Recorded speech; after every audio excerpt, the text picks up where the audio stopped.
భారతీయులందరికీ స్వాతంత్ర దినోత్సవ శుభాకాంక్షలు. ఇంత గొప్ప రోజున అంతే గొప్ప వ్యక్తుల గురించి గుర్తు చేసుకోవాలి కదా. ఆంగ్లేయులతో పోరాడి గెలిచిన మొట్టమొదటి మహిళా యోధురాలు మహారాణి వేలు నచియార్ మరియు తన సైన్య అధ్యక్షురాలు కుయిలీల వీరోచిత చరిత్ర తెలుసుకుందాం. 1730లో తమిళనాడులో జన్మించిన వేలు నచియార్ గారు చిన్నప్పటి నుంచి అన్ని రకాల యుద్ధ విద్యలు అంటే గుర్రపు స్వారీ, కత్తిసాము, కర్రసాము, విలు విద్య ఇలా అన్నిట్లో ఎంతో కఠోర శిక్షణ పొంది నిష్ణాతురాలు అయ్యారు. అంతేకాదు తను బహుభాషావేత్త కూడా. తన మాతృభాష తమిళంతో పాటు ఇంగ్లీషు, ఫ్రెంచ్, ఉర్దూలలో కూడా ఆమెకు ఎంతో ప్రావీణ్యం ఉండేది. కొన్నాళ్టికి ఆమె ముత్తు వడుగునాథ తేవర్ని వివాహం ఆడారు. రాజ్య పాలనలో ముత్తు గారికి ఎంతో మంచి సలహాలు ఇచ్చేవారు. అంతా బాగానే సాగుతుంది అనుకుంటుండగా ఇంగ్లీష్ వారు నవాబులతో ఒక కూటమిగా ఏర్పడి రాజ్యానికి పెద్ద ముప్పు తెచ్చారు. తమ రాజ్యాలను నవాబులకు అప్పగించాలని బ్రిటిష్ వారు ఎంతో ఒత్తిడి తెచ్చారు. కానీ ముత్తు గారు తల వంచడానికి అస్సలు ఇష్టపడలేదు. అయితే బ్రిటిష్ వారు ఒక చెడు వ్యూహం రచించి గుడికి దర్శనానికని వెళ్లిన ముత్తు మరియు వారి కుటుంబ సభ్యులను దారుణంగా చంపేశారు. ఆ సమయంలో వేలు నచియార్ ఇంకా వారి అమ్మాయి వెల్లాచి నచియార్ వేరే చోట ఉండడం వల్ల వాళ్ళ ప్రాణాలు వారు నిలబెట్టుకోగలిగారు. అయితే వాళ్ళు ఆ రాజ్యాన్ని వదిలి వేరే చోటికి పోవలసి వచ్చింది. కానీ వారి సైన్యాధ్యక్షుడు ఉడయాల్ బ్రిటిష్ వారి చేతికి చిక్కాడు. అతన్ని బ్రిటిష్ వారు ఎంత చిత్రహింసలు పెట్టినా తను మాత్రం తమ మహారాణి స్థావరం గురించి ఏమీ చెప్పకపోవడంతో బ్రిటిష్ వారికి కోపం వచ్చి తన తల దారుణంగా నరికేశారు.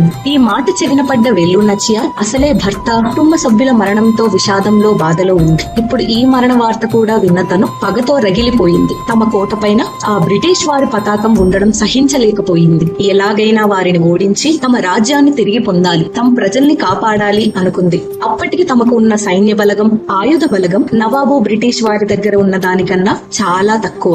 కాబట్టి ముందుగా సైన్యాన్ని బలపరుచుకోవాలనే ఉద్దేశంతో ఉడయాల్ అనే సైన్యాన్ని ఏర్పాటు చేయడం జరిగింది. అది అందరూ ఆడవారే ఉన్న సైన్యం. దానికి కుయిలి అనే వీర మహిళని సైన్యాధ్యక్షురాలుగా చేసింది. అందరికీ అన్ని రకాల విద్యలు నేర్పించింది. ఇలా 8 సంవత్సరాలు అజ్ఞాతంలో ఉండి ఎన్నో రకాల వ్యూహాలు పొంది అసలు కోటలో ఏం జరుగుతుంది, ఎంత బలగం ఉంది అనేది కుయిలి మారు వేషంలో వెళ్లి తెలుసుకుని వచ్చింది. ఇప్పటికి కూడా వారి ఆయుధ బలం సరిపోదు అనే నిర్ధారణకు వచ్చారు. కానీ అప్పుడే వేలు నచియార్ కి ఒక అద్భుతమైన వ్యూహం వచ్చింది. అదేంటంటే ఆ ఆయుధగారాన్ని ఎవరైనా చేరుకొని దాన్ని నిర్మూలించగలిగితే విజయం మనదే అవుతుంది, అప్పుడు మన ప్రజల్ని మనం కాపాడుకోవచ్చు అని. అది నెరవేర్చడానికి కుయిలి ముందుకు వచ్చింది. అలా ప్రపంచంలో మొట్టమొదటి మానవ బాంబుగా కుయిలి మారడం జరిగింది. తాను మారు వేషంలో ఆయుధగారంలోకి చేరుకుంది. తన మీద నూనె పోసుకుని తనకు తాను నిప్పంటించుకుని ఆ ఆయుధగారాన్ని పేల్చేసింది. తాను వీరమరణం పొందింది. తన కుడి భుజం అయిన కుయిలి చనిపోయిందనే బాధ కలచి వేస్తున్న కుయిలి బలిదానం వ్యర్థం అవ్వవద్దు కాబట్టి ఇదే అదునుగా వేలు నచియార్ తన సైన్యంతో బ్రిటిష్ వారి మీద యుద్ధానికి వెళ్లి ఎంతో వీరోచితంగా పోరాడి వారి మీద ఘన విజయం సాధించారు. అలాగే తమ రాజ్యాన్ని తిరిగి పొంది ఆ కోటలో మళ్లీ కాషాయ జెండా ఎగురవేశారు.